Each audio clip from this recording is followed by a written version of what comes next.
Boa noite. Essa é uma aula de revisão para evolução. Você está vendo alguma imagem? Eu estou vendo tudo escuro aqui. Ainda não. Deixa eu parar o compartilhamento e reiniciar a tentativa.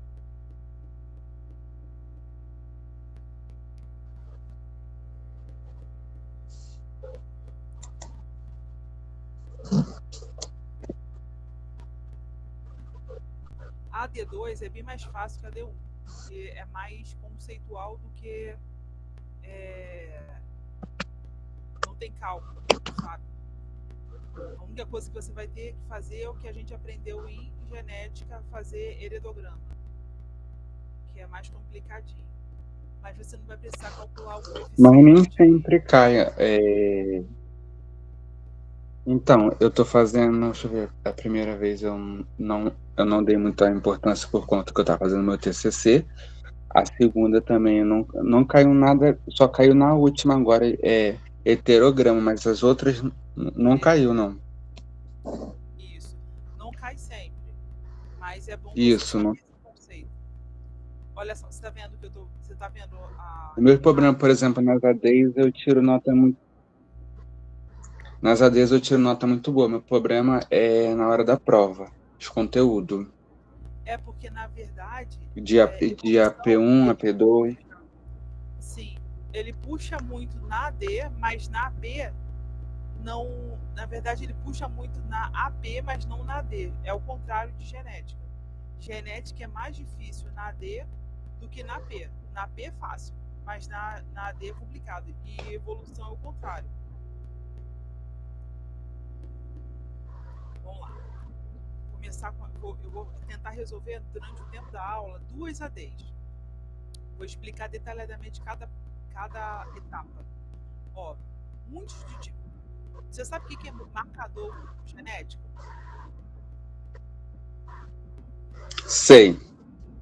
Me dá aí um exemplo. Marcadores genéticos são marcadores que é molecular. Isso, perfeito. São indicações dentro do nosso DNA de que ocorreu uma alteração por um determinado motivo. Por exemplo, imagine aquela história do primo. Imagine que seu primo está acostumado a morar em Nova Iguaçu, nas vizinhanças da tua casa. Só que ele foi para os Estados Unidos estudar. Lá, ele sofreu uma alteração, uma aclimatação. Então, o corpo dele totalmente mudou para se adaptar a um ambiente mais frio. Então, no DNA dele vai estar marcada essa alteração. Então, se ele conseguiu se adaptar e não morreu de nenhuma doença imunológica lá, quando ele tiver filhos, ele vai passar essa adaptação para os filhos. Porque ele vai dar uma tendência, uma facilidade maior para os filhos sobreviverem em ambientes frios. Beleza? Vamos lá. Muitos tipos de marcadores genéticos foram Aí utilizados. são marcadores genéticos. Marcadores genéticos são diferenciados por marcadores morfológicos, marcadores químicos e marcadores moleculares de DNA, que são poli, poli, polimorfoses e comprimentos de fragmentos. Isso. Seria isso? Isso também. Marcador molecular, marcador fisiológico. Marcador molecular são alterações no DNA. Marcador fisiológico foi o que eu falei para você, que o corpo dele muda para se adaptar a uma nova realidade. E a outra, marcadores químicos, vou dar um exemplo aqui bem prático. Você sabia que existe algumas mulheres em um país, na África do Sul, que são imunes, que elas trabalham, são profissionais do sexo. Elas são imunes ao vírus do HIV? Não sabia. O corpo delas se adaptou a rejeitar o vírus do HIV, então elas conseguem criar um sistema molecular para destruir, ou seja, não deixar que esse vírus se fixe dentro da célula e se reproduza. O vírus nem entra na célula, porque o sistema imune dela já percebeu as moléculas do vírus e criou uma barreira fisiológica contra aquela infecção. Então, o que eu pensei no marcador morfológico, não sei se o pensamento está correto, seria baseado nas características observados, que seria a cor da flor e o formato das sementes. Também é um exemplo. A última questão dessa prova fala sobre diferenças, sobre alguns sapinhos que são encontrados num trecho e outros que são encontrados em outro trecho mais distante. Então, a diferença fisiológica entre eles foi criada a partir da separação. A gente vai estudar melhor. Essa parte você entendeu? Da diferença entre os tipos de marcadores? Sim, eu só não entendi, eu sei que não está aí, mas eu queria entender que está no conteúdo, sobre marcadores químicos. Marcadores químicos. Só um momento que eu vou consultar, porque essa parte eu realmente preciso de atualização. Marcadores químicos. Só um momento.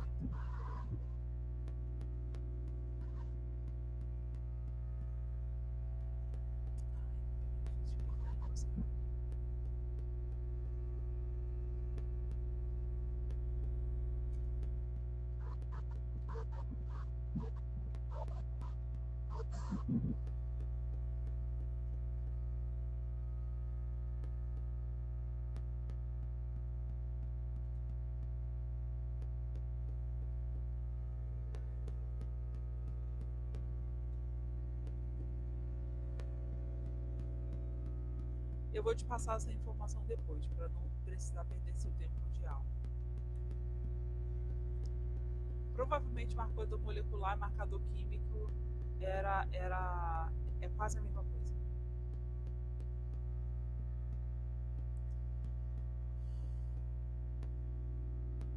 Olha só, marcador químico é constituinte de um grupo quimicamente definido utilizado para fins de controle de qualidade, identificação de substâncias ou processos. Esses marcadores servem como guia para padronização e gerar qualidade de produtos no nosso corpo, né? Por exemplo, quando você está fazendo uma... Eu vou te mandar o link Peraí, tem uma apostilinha que eu achei. Depois eu mando lá no grupo, porque me fugiu agora a informação sobre esse conceito. Eu não quero te passar um negócio errado.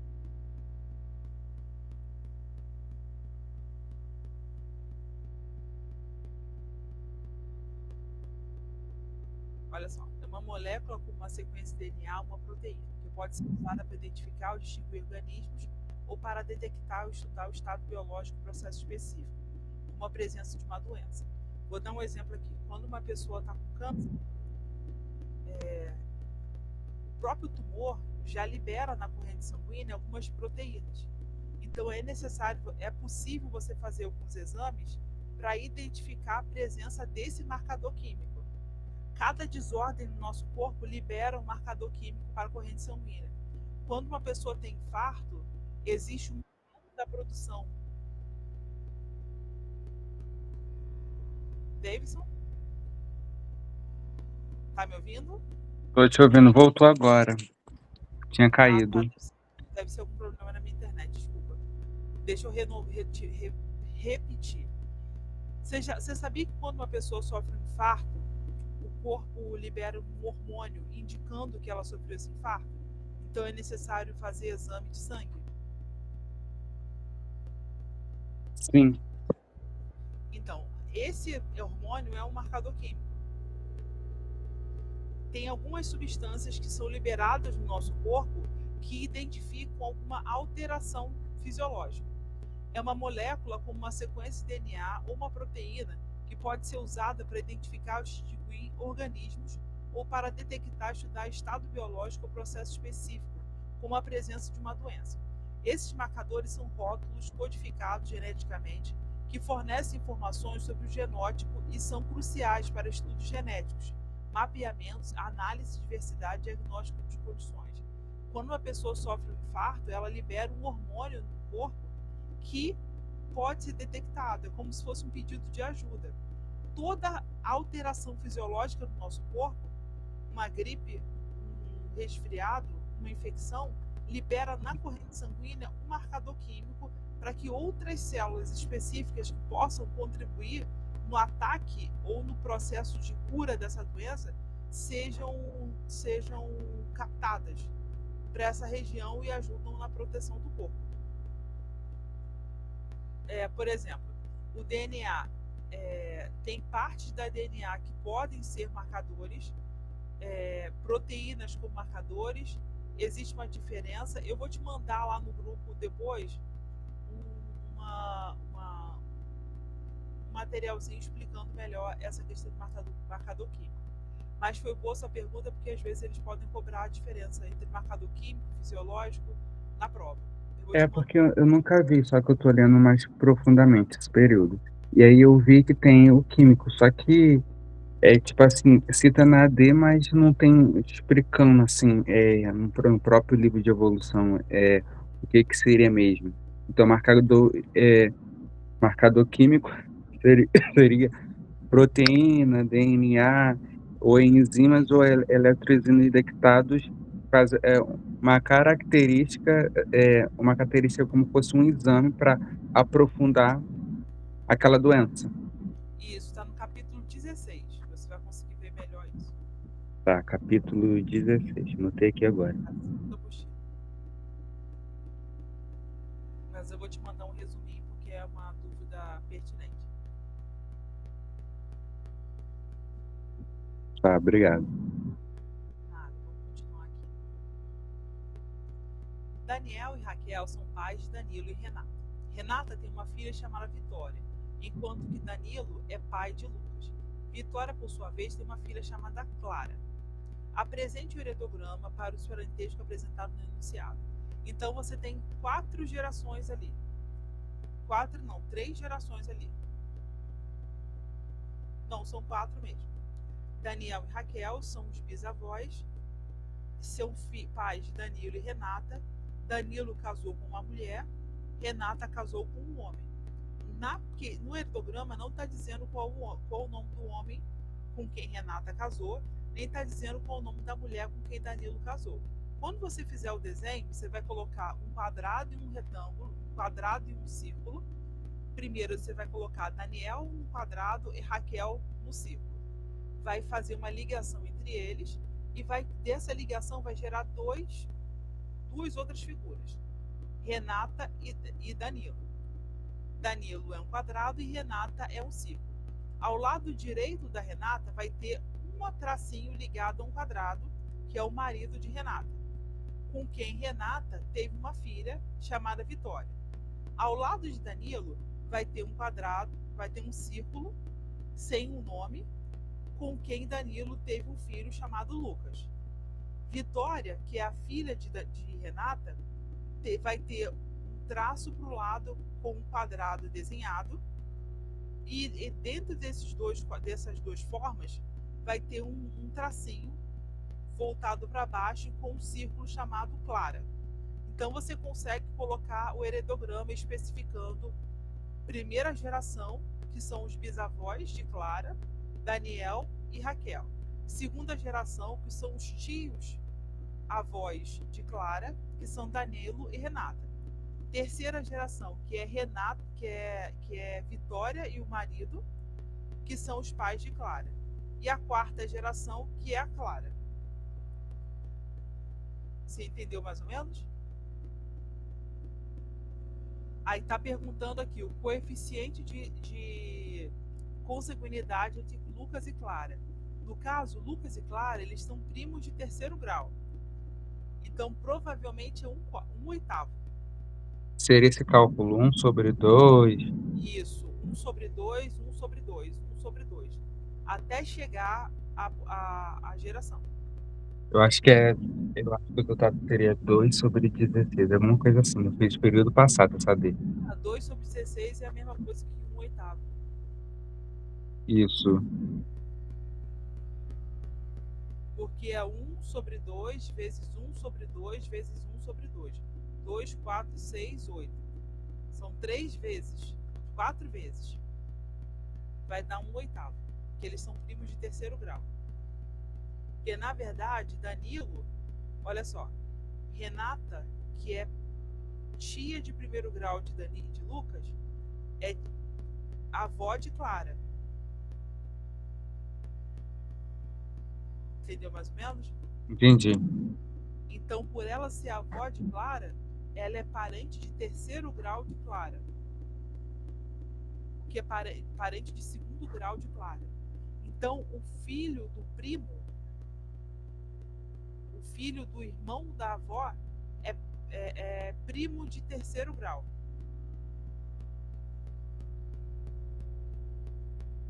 Entendi.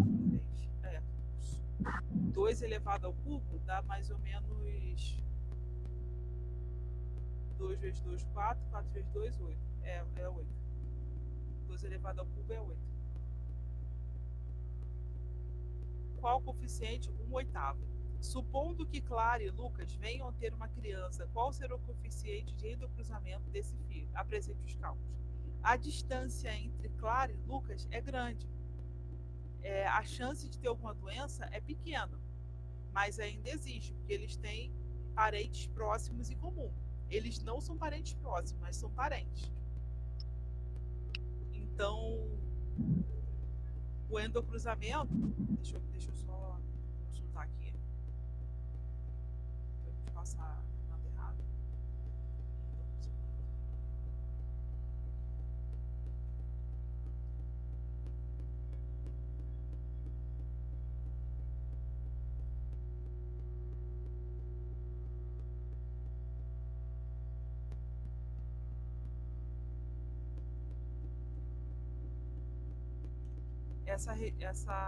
Esse conteúdo está no capítulo 19 da segunda apostila. Endocruzamento, estimativas diretas e indiretas. Está na aula 19. É a aula 19, mais especificamente, página 152. Sim.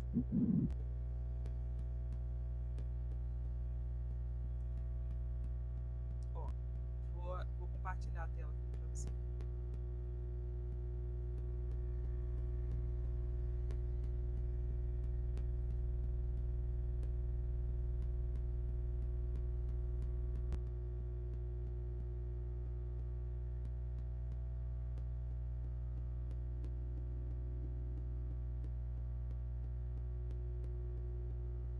Se o alelo dossômico A presente em 3,1 lhe tivesse sido transmitido por seu avô, 1A, tal gene teria percorrido o caminho 1,2, 1,2, 1,3.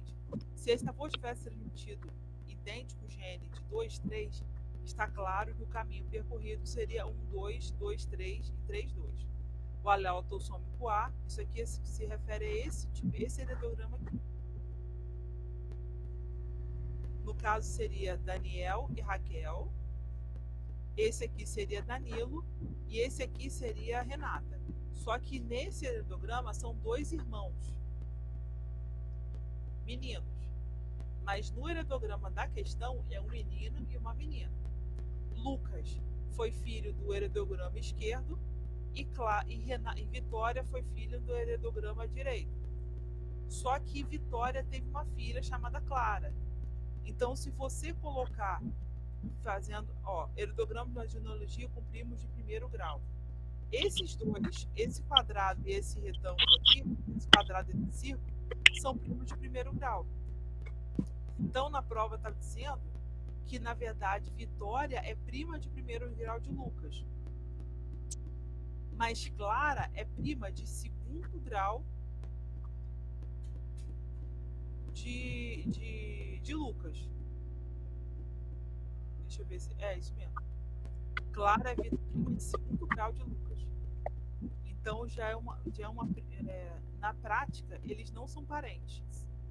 A partir do minto, eles são parentes sim, mas só que a distância genética entre eles é grande. Então, se eles casarem, a chance de ter uma doença é pequena. Aqui, ó. Primos de primeiro grau é 1/8. Só que, no caso, eles não são primos de primeiro grau, eles são primos de segundo grau. Então, a distância seria até maior. seria o dobro disso aqui, ó. Você falou 2,16, mas 1/8 e 2,16 é praticamente o mesmo. Então seriam 3,32, não sei. Ó, o cálculo do coeficiente parentesco pode ser resumido pela fórmula R, somatório de meio elevado a N, no qual N é o número de passos em que une os dois consanguíneos e um ancestral comum. Evidentemente, quando dois consanguíneos têm em comum um único ancestral, não existe a possibilidade de somatório, de sorte que essa fórmula reduz-se para R igual a meio elevado a N. Assim, por exemplo, no caso de dois meio-irmãos, a probabilidade de ambos serem portadores do mesmo gene autossômico de origem é R elevado a meio sobre 2, ou 1/4, pois se há um único ancestral em comum, ambos, pai ou mãe, e os meios-irmãos são ligados por ele por parentesco genético. Aqui. Em primeiro grau, isto é, 1/4 de tios e meio para sobrinho. Como no caso dos primos de primeiro grau, é 1,16. No primo de terceiro grau é 1,32. Então a distância entre Clara e Lucas é 1,32. Porque eles são primos de segundo ou de terceiro grau.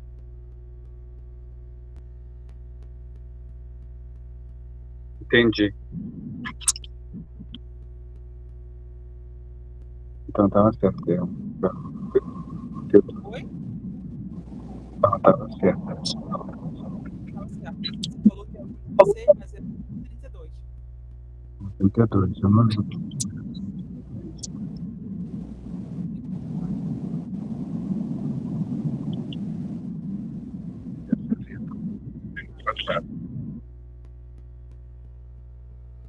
Não entendi. Repete, por favor. Essa era a D do período passado.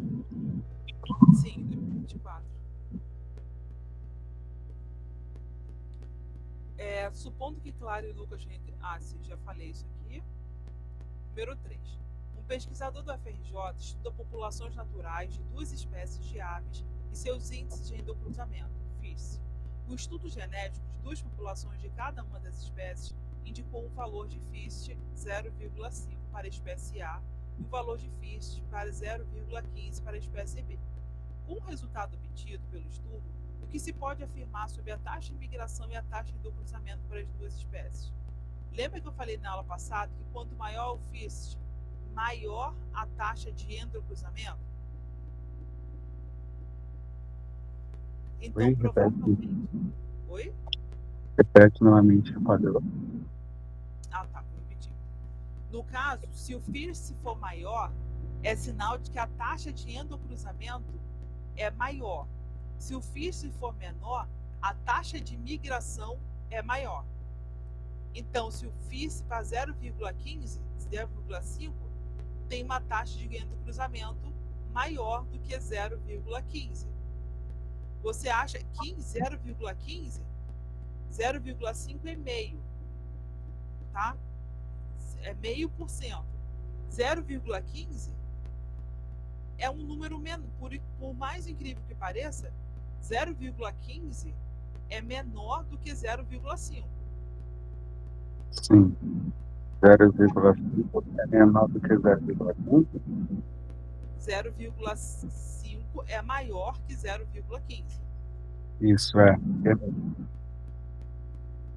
parece não, mas é.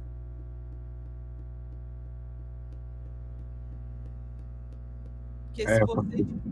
Porque meio mais meio é 1. 0,5 para virar 1 é muito mais. 0,15 mais 0,15 vai dar 0,30. 0,5 com 0,5 vai dar 1. Então, o FIS 0,5 é maior que o FIS 0,15. Então, a taxa de endocruzamento do 0,5 é maior do que o 0,15.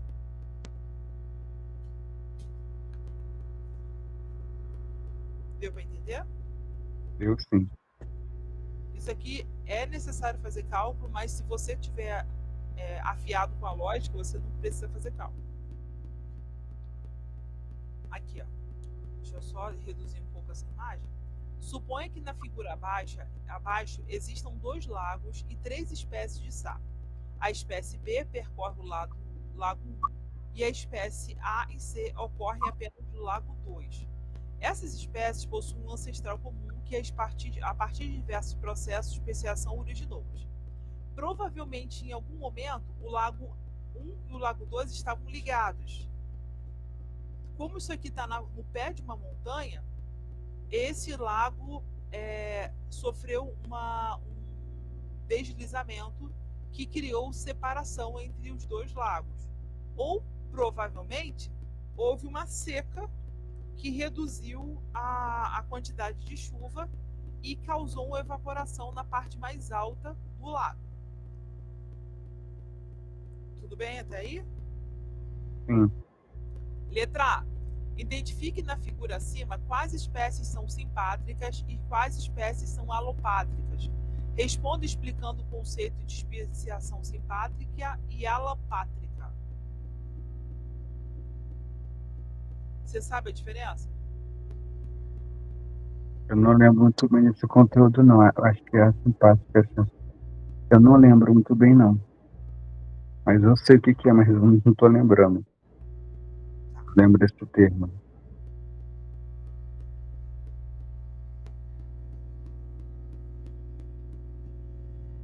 Ó, espécies simpátricas são espécies que vivem na mesma área geográfica. Por exemplo, eles estão no mesmo lago, no mesmo trecho de um rio, no mesmo trecho da montanha. Nessas letrinhas, nesse desenho aqui, quem são espécies simpátricas? São espécie A e C. Perfeito. E alopátrica? Alopátrica, espécie B. Perfeito.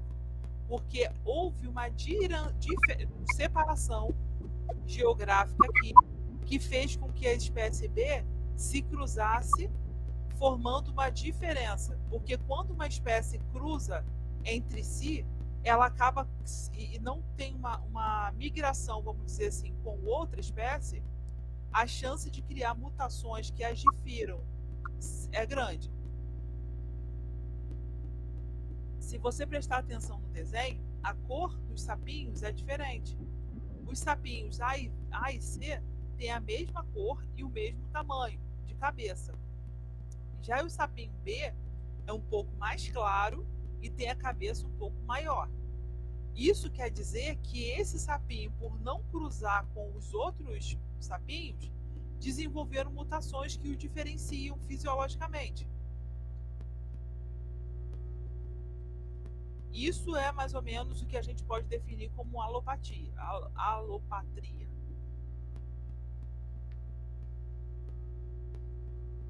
Sim, entendi.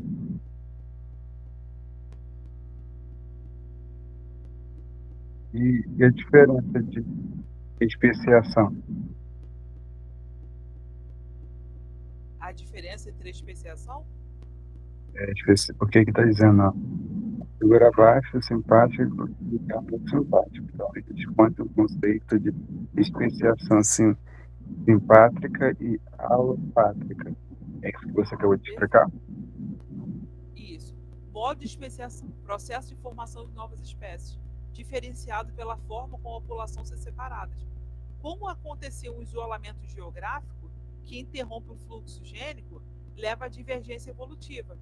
Eu não falei para você que deve ter caído. Se você olhar a imagem aqui direitinho, tem uma parte que está coberta com árvore que é mais alta. Essa parte aqui que está escrito, eu não consigo fazer um desenho, mas tem uma parte aqui das árvores que separam um lago do outro. Provavelmente a montanha desabou e criou uma barreira entre um lago e outro. Isso fez com que o sapinho da espécie B não conseguisse pular e cruzar com os sapinhos da espécie A e C. Isso criou uma diferença anatômica, fisiológica nele e criou uma nova subespécie, porque ele não estava cruzando mais. Lembra do exemplo que eu dei do cavalo e da zebra? Existia um ancestral comum, equino, entre o cavalo e a zebra. Mas depois de muitos anos, sem cruzar, a zebra desenvolveu as listras e o cavalo desenvolveu cores diferentes. É possível que você veja cavalo marrom, cavalo preto, cavalo branco e cavalo com manchas marrom. Mas é quase impossível você ver um cavalo com listras. Já as zebras se adaptaram ao ambiente da África e essa cor preta e branca protege o corpo dele da incidência solar excessiva. Então, todas as zebras são pretas e brancas. Quando uma zebra vê um cavalo bonitão aparecendo lá, ela pode se apaixonar pelo cavalo e cruzarem. Se eles tiverem filhos, esse filho vai ter uma diferença genética entre pai e mãe, que o potrinho vai nascer, mas provavelmente esse potrinho vai ser estéril. Porque a diferença genética entre pai e mãe existe, mas a diferença fisiológica não. Então, por permitir, a natureza permitir que haja diferença semelhança fisiológica, é possível que haja reprodução. Mas a diferença genética pode gerar um filho híbrido e criar uma nova espécie. E isso dificulta a geração de filhos. A maioria dos potrinhos híbridos, né, filhos de zebra com cavalo, são inférteis. É a mesma coisa que acontece com a mula, que é filho de jumento com burro. São Sim. animais. Oi? Sim, entendi. Jumento com égua. Aí forma uma mula. Então esses indivíduos são inférteis. Tanto que ele não é até pequenininho. Porque é uma mutação que reduz o desenvolvimento. Ele pega uma parte do DNA do cavalo, que é a égua, né? Uma parte do DNA do jumento, que é o macho, no caso. Um cavalo com uma jumenta, eu nunca ouvi falar, mas também se tiver reprodução, vai ter um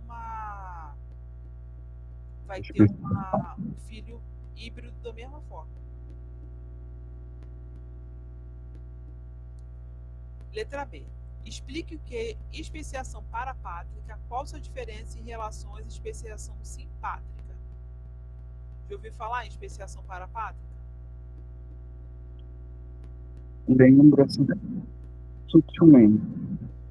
São separações de espécies.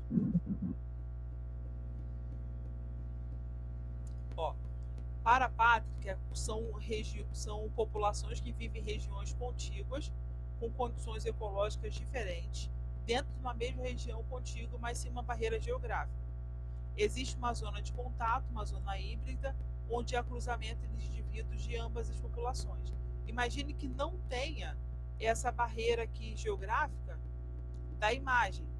Deixa eu botar lá. Não tem essa barreira aqui. Mas existe essa espécie A e C. Essa A e C sobrevivem ao mesmo tempo.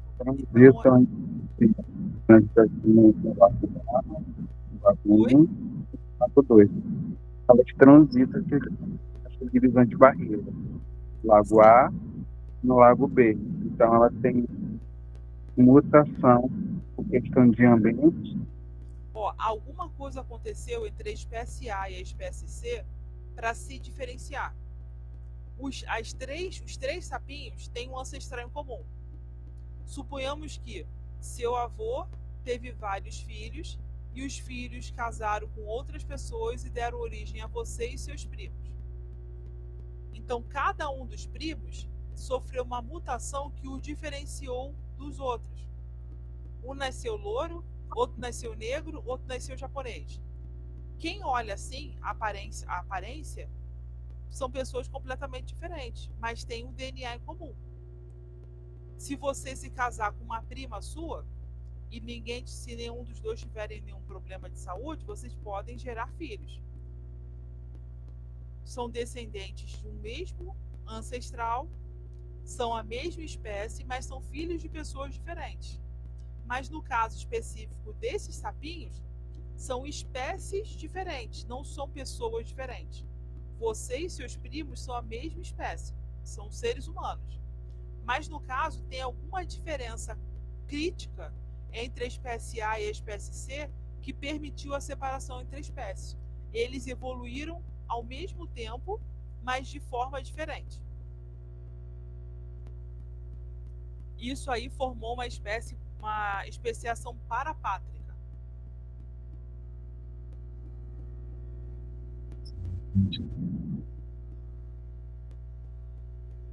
Então seria uma especiação parapátrica, então a população periférica, a distribuição geográfica que possui duas ou mais condições ambientais e consta, por exemplo, numa região florestal, em uma região uma formação aberta, com cada subpopulação que continua em constatação de adaptação em uma determinada condições de ambiente. Com o tempo, a diferença. Eu achei a minha T2. Assim. Achou? Achei tá que. Ótimo. Você tirou boa nota então na prova. Oi? Respondeu direitinho. Você tirou uma boa nota então, porque você respondeu direitinho. Sim. A minha adesão foi nota boa. Meu programa só é tapete. Vou te mandar um desenho aqui que é bem legal. A B1 agora eu tirei 9,5. Nossa, que bom. Meu problema é a P, por isso eu quero focar mais em AP do que a D. A D pra mim é tranquilo. Olha esse desenhozinho que eu vou mostrar. Espera aí que eu vou parar